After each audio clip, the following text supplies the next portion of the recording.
वादविवाद करतोय काय? आम्हाला वादविवाद करतोय काय? आम्हाला व्यावहारिक काय? आम्हाला व्यावहारिक करता येतोय. व्यावहारिक वादमध्ये बसायला वाचून घ्यायचं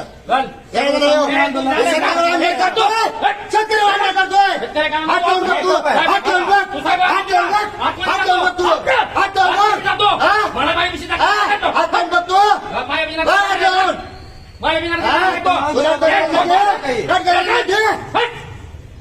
दोन नाटकाची बातमी करायची माहिती नाही ठीक आहे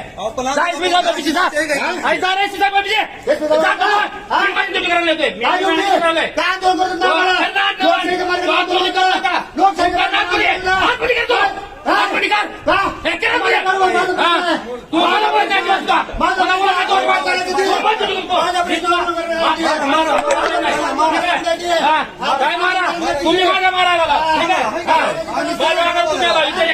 तुम्ही आम्हाला खोटी मारायला चेअर मारायला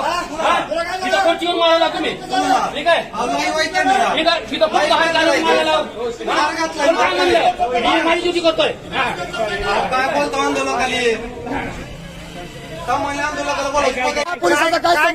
झालं होतं आता काय गोंधळ काय आम्ही इथं खुर्ची टाकून आंदोलन करायला होतो त्यावेळेस लोकशाहीच्या मार्गाने आंदोलन आहे मला ज्याच्या विरोधात आंदोलन करताना निवेदन द्यायची गरज नाही मी देवेंद्र फडणवीस यांना सगळ्यांनी मी बावनकुळेंना पत्र व्यवहार केलेला आहे आंदोलन करताना आपण तिथं आला तिथं खुर्ची टाकून आंदोलन करत नाही लोकशाहीच्या मार्गाने आंदोलन असलं ते कुठं बी करायचा अधिकार आहे आणि आम्ही थोडं बाहेर गेल्यावर हे सांगतंय की हे आंदोलन करताना मारलं पाहिजे ह्याला 4-5 पत्रकार पुढे करतात अहो हे आमच्या अस्मितेचा प्रश्न आहे आमच्या शेतकऱ्याचा तळमळीचा प्रश्न आहे